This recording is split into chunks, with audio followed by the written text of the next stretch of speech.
예, 오늘은 도시융합특구 원도심의 미래라다 해가지고 3월 10일에 이게 선화동하고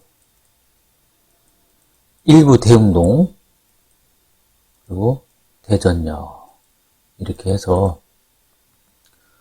융합특구로 지정이 됐다고 갑작스럽게 보도자료가 나오는 바람에 그때 많은 전화를 받았었죠. 지금까지도 이쪽에 이제 매물이 있느냐, 살 수 있는 게 어떠냐, 재개발은 어떻게 되고 있느냐, 쉴 새 없이 이제 상담을 많이 해줬던 기억이 납니다. 근데 사실 저도 솔직히 말씀드려서 이 융합 특구라는 거가 사실은 알고 보면은 전체적인 개념 정리잖아요. 개념 정리.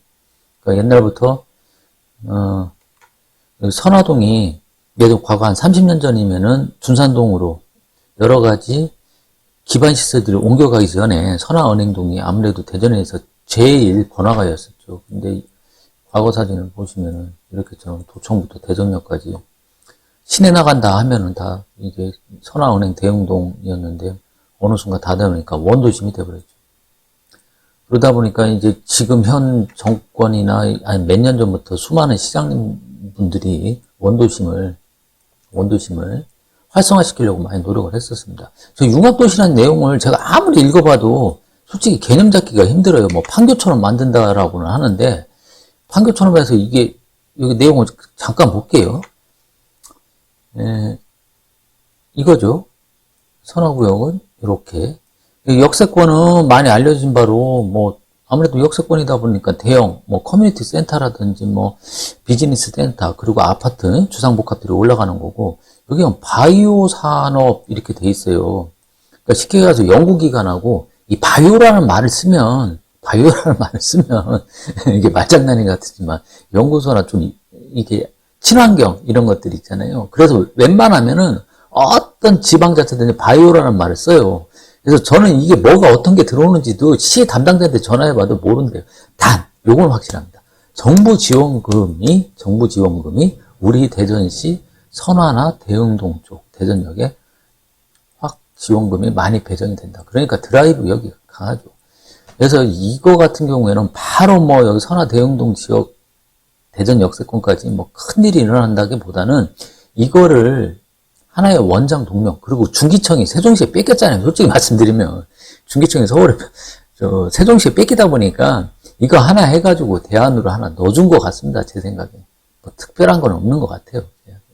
근데 이게 돼서는 좋은데 인근에 미치는 영향들이죠. 아무래도 이제 선화동 같은 경우는 지도를 잠깐 봐드릴게요. 요번에 지정된 것이 이렇게 중구청 여기 관성 있죠. 옛날에 도청 그리고 세무서 이게 기점으로 해가지고 이렇게 제가 삼각편대처럼 이렇게 지정이 됐습니다. 이렇게 지정이 되면 이게 문제가 호재가 너무 좋은 곳은 거래를 할 수가 없어요. 이게 토지거래 허가구역으로 묶였습니다. 토지거래 허가구역.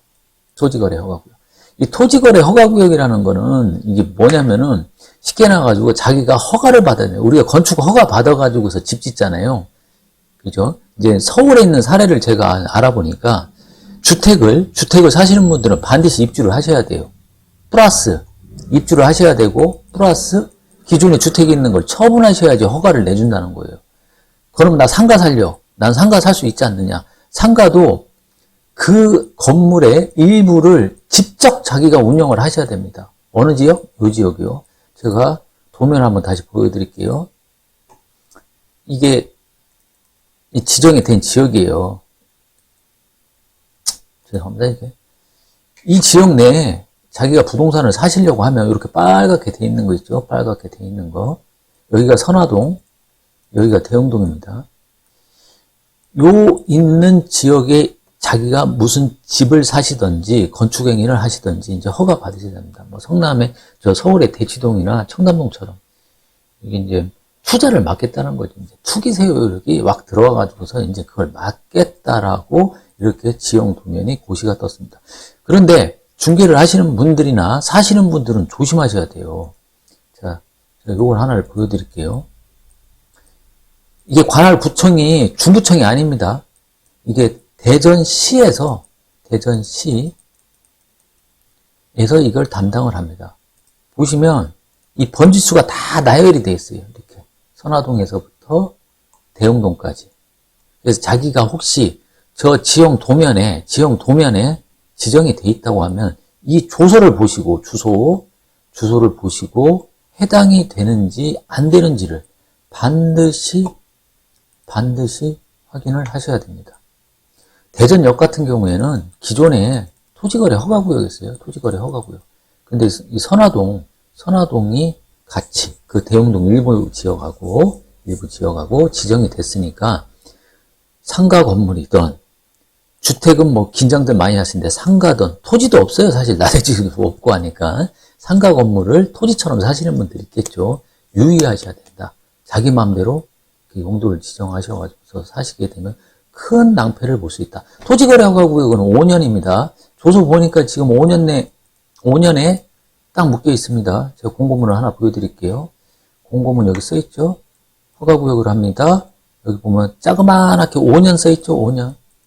1년 단위로 1년이 될 수도 있고 2년이 될 수도 있고 3년이 될 있고 5년이 될 수 있어요. 이번에 화끈하게 그냥 5년으로 지정을 해버렸어요. 5년 뒤에는 다시 지정될 수 있습니다. 여기서 또 맹점이 하나 있습니다. 이 구역 내에 있는 것들이 파동처럼 지가가 많이 상승되면 옆에도 확산될 수 있습니다. 요즘 뭐 여기 선화동 쪽에 토지나 투자물건 찾으시는 분들 많은데 너무 많이 지가 상승이나 뭐 부동산 가격이 들썩들썩 되게 되면 아무래도 타켓이 되겠죠. 자, 간단하게 제가 여기 혁신구역으로 지정된 여기와 재개발 지역이죠. 선화동 1-A 구역, 1구역, 2구역, 그리고 선화 B구역. 어느 단계까지 진행이 됐는지만 알리겠습니다. 이 관리처분 신청 받았습니다. 관리처분 신청. 자, 요걸 기준으로 말씀을 드릴게요. 선화 2구역. 자, 1구역은 이쪽보다 2년, 3년 늦습니다. 2년, 3년. 자, 여기는 이주 및 철거하고 있죠? 선화 B구역 같은 경우는 이주 및 철거. 그러니까 이쪽 2구역보다 1년 정도 앞서 있습니다. 그러면 집 짓는데 어떻게 되느냐? 이거는 입주까지 한 4, 5년 생각을 하시고요. 이거는 땅을 지상 3층까지 빼야 되는 50층 가까이 올립니다. 그렇기 때문에 5년에서 6년 걸립니다. 그리고 이건 어떻게 되겠어요? 한 10년 걸리겠죠. 자, 1-A 구역 핵심이죠. 핵심. 동양백화점, NC백화점 있는 이 구역. 이 구역은 추진위 단계와 추진위를 반대하시는 분들이 지금 경합을 하고 있기 때문에 지금 걸음마 단계다라고 생각을 하시고, 구체적인 것은 사실상 여기로 오시더라도 큰 물건이 없습니다. 매물이. 사실 수 있는 투자 금액도 여러분들이 생각하시는 것보다 금액이 꽤 큽니다. 최소 10억 이상은 있으셔야지 투자를 하실 수가 있어요. 이게 하늘채 스카이엔이죠. 코롱에서 했던 거. 이쪽이 보상가가 땅 가격이 2,500에서 3,000까지 주고 왔었어요. 3,000까지. 그러니까 이런 것들이 주변에 반응을 주다 보니까 호가는 굉장히 많이 올라가고 있습니다. 호가. 실제 매매가도 약간 상승을 하고 있고요. 그래서 요 부분하고, 그리고 투자를 하시더라도 생각보다 아주 오랫동안 장기 투자를 하셔야 된다. 그리고 구체적인 것들은 투자 방식이나 이런 것들은 투자 금액, 그리고 다주택자 여러 가지로 고려해야 하기 때문에 섣부르게 살 수 있는 것도 아닙니다. 그래서 이 부분은 유의해 주세요. 그리고 자, 오늘의 핵심 토지거래 허가구역 반드시 번지수를 여기 대흥동하고 선화동 확인하셔야 되고, 그리고 정비구역이죠. 아파트 질곳, 주상복합이든 뭐든 여기를 유의해서 투자하셔야 되는데 생각만큼 그렇게 많지도 않고 장기 투자 한 10년 이상은 걸릴 걸 예상을 하셔야 된다라고 보고 있습니다. 예, 오늘은 여기까지입니다.